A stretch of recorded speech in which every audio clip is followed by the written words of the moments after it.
নাগরিকরা এসেছেন এবং চট্টগ্রাম পরিষদ ও চট্টগ্রাম কেন্দ্রের যে সমস্ত প্রতিনিধি এসেছেন এবং আমার প্রেস ক্লাবের সাথী সাংবাদিক বন্ধুগণ। প্রেস ক্লাব কলকাতার ইতিহাসে আজ একটি স্মরণীয় দিন। এই দিনটি নানা কারণে স্মরণীয়। আমরা আজ এখানে দুই প্রজন্মের বাঙালি শহীদের জন্মদিবস উপলক্ষে উপস্থিত হয়েছি, জন্মদিনে শ্রদ্ধার্ঘ নিবেদন করছি। তার মধ্যে অন্যতম প্রথম বাঙালি শহীদ বা অন্যতম প্রথম বা স্বাধীনতা সংগ্রামী শহীদ মহিলার নারী শহীদ প্রীতিলতা ওয়াদ্দেদারের উপরে বিশিষ্ট লেখিকা সেলিনা হোসেনের গল্প অবলম্বনে প্রদীপ ঘোষ এই চলচ্চিত্রটি নির্মাণ করেছেন। আমরা অত্যন্ত আনন্দিত যে এই ছবিটি ভারতের প্রথম প্রদর্শনী হচ্ছে প্রেস ক্লাব কলকাতায়।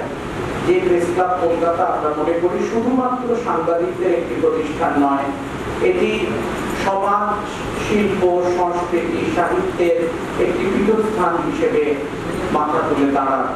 তারই অঙ্গ হিসেবে এবং স্বাধীনতা সংগ্রামের অন্যতম প্রথম নারী শহীদের সম্মানে আমরা সেই প্রদর্শনীটি এখানে প্রথম প্রদর্শনী এখানে হবে। কালের অন্যতম শ্রেষ্ঠ বাঙালি এবং গণপ্রজাতন্ত্রী বাংলাদেশের জাতির জনক বঙ্গবন্ধু শেখ মুজিবুর রহমানের ১০৩তম জন্মবার্ষিকী। সেই জন্মবার্ষিকী ছিল, সেই শহরের বুকে আমরা তাকে স্মরণ করব, তার প্রতি শ্রদ্ধা জানাবো এবং সেই শ্রদ্ধা জানানোটা সার্থক হবে যখন তার মুক্তিযুদ্ধের চেতনা, চিন্তির যে সংগ্রাম আমরা মনে করি যে সংগ্রাম এখনো চলছে, তার প্রতি আমরা সকলে যেমন ভাবে পারি আত্মনিয়োগ করতে পারবো।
আমি আপনাদের কাছে কৃতজ্ঞ যে আপনারা এসেছেন এবং আমি একটা দাঁড়িয়ে কিছু বলার সুযোগ পেয়েছি। যেরকম বললেন যে আগামীকাল ১৭ই মার্চ বাংলাদেশের জাতীয় দিবস এবং আমি বিশ্বাস করি সর্বকালের সর্বশ্রেষ্ঠ বাংলাদেশ শেখ মুজিবুর বঙ্গবন্ধু শেখ মুজিবুর রহমানের আলোচনা ১৩তম জন্মবার্ষিকী। সেদিনকে আমরা উদযাপন শুরু করার আগে কলকাতা প্রেস ক্লাবের সৌজন্যে আজকে আমরা দিনটি উদযাপন শুরু করে দিতে পেরেছি দিন আগে। আমি গভীরভাবে কৃতজ্ঞ আপনাদের কাছে, কলকাতা প্রেস ক্লাব কর্তৃপক্ষের কাছে, যে তারা এই দিনটি মনে করে আজকে যে আয়োজনটি করেছেন, এটা আমার জন্য একটি অসমাপ্ত পাওয়া। আমি এখানে আসার আগে পড়াশোনার যে বিষয়টি কাজ করতাম তাতে আমার অন্যতম একটা বিষয় ছিল জলবায়ু পরিবর্তন। আমার কোনো খুব প্রিয়, আমার খুব হৃদয়ের কাছে একদম। সেখানে আমি প্রমাণ করেছিলাম, আমরা গ্লাসগোতে একটা জলবায়ু শিশু সম্মেলন করেছিলাম, সেখানে প্রধানমন্ত্রী গিয়েছিলেন, আমার সৌভাগ্য ছিল তার সঙ্গে সেই সফর সঙ্গী হওয়ার।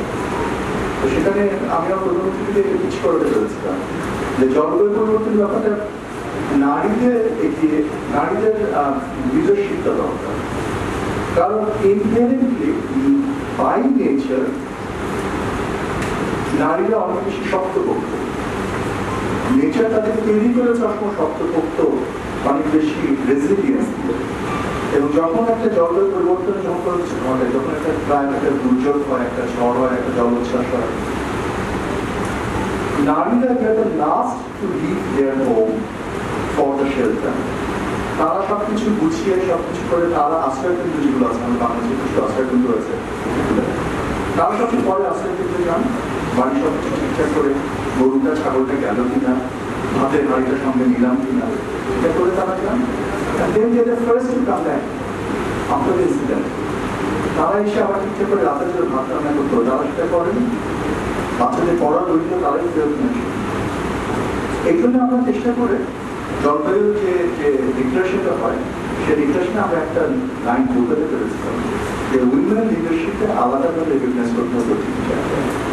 এই স্পিরিটগুলো করতে থাকে, স্পিরিটগুলো আসলে কৃতিকতাদের মতো জড়িত দেখা। তারা আমাদেরকে চিন্তা করতে শেখান যে প্রত্যেকটি ক্ষেত্রেই নারীর ক্ষমতা শুধুমাত্র না, নারীর লিড না হয়, নারীর লিডারশিপ। কৃতিকতার লেটার কি শুধুমাত্র মেম্বার অফ সেই লেটার কি, এই জিনিসগুলো আমাদেরকে মনে রাখতে হবে। আমি বহু অসামান্য একটা চলচ্চিত্র তৈরি করছি যেটা আমরা আজকে সবাই একসঙ্গে উপভোগ করছি। আমি একই সঙ্গে আমারও বিতর্কতা জানি কলকাতা প্রেস ক্লাবকে তারা এটা আমাকে একসঙ্গে স্মরণে বসে দেয়। জয় বাংলা, জয় বঙ্গবন্ধু, বাংলাদেশ ভারত যে অসামান্য বন্ধুত্ব। এখনো পর্যন্ত ইতিহাস নির্ভর ছবি খুব বেশি ব্যবসায়িকভাবে কিন্তু সফল হয়। আমরা যতগুলো ছবি এই উপমহাদেশে তৈরি হয়েছে হিসেব করি, কিন্তু আমাদের দেশে একটি ছবি কিন্তু খুব ব্যাপকভাবে সফল, বেদেন্দ্রের প্রশ্ন এখনো পর্যন্ত বক্স অফিস রেকর্ড কিন্তু ভাঙা যায়। বেদেন্দ্রের জোসনা প্রথম রিলিজ হওয়ার পর সুপার ফ্লপ ছিল, তারপরে গানগুলো বাজানোর পরে, রেডিওতে বাজানোর পরে এই ছবি সুপার, এবং অনেক আমাদের দেশে বহু হল থেকে ছবি নামানো যায়। এবং ওই বিশ্ববিদ্যালয়টা ফিল্ম ডিপার্টমেন্ট করার জন্য আমাকে আসলে নিয়ে গেছিল। আমি ওই বিশ্ববিদ্যালয়ের ছাত্র ছিলাম, কিন্তু স্বাধীনতা সংগ্রামে একটা 21 বছরের মেয়ে তার জীবন দিয়ে দিলেন। উনি গুলিবিদ্ধ হয়েছিলেন, কিন্তু গবেষণায় আমরা যা পাচ্ছি যে তার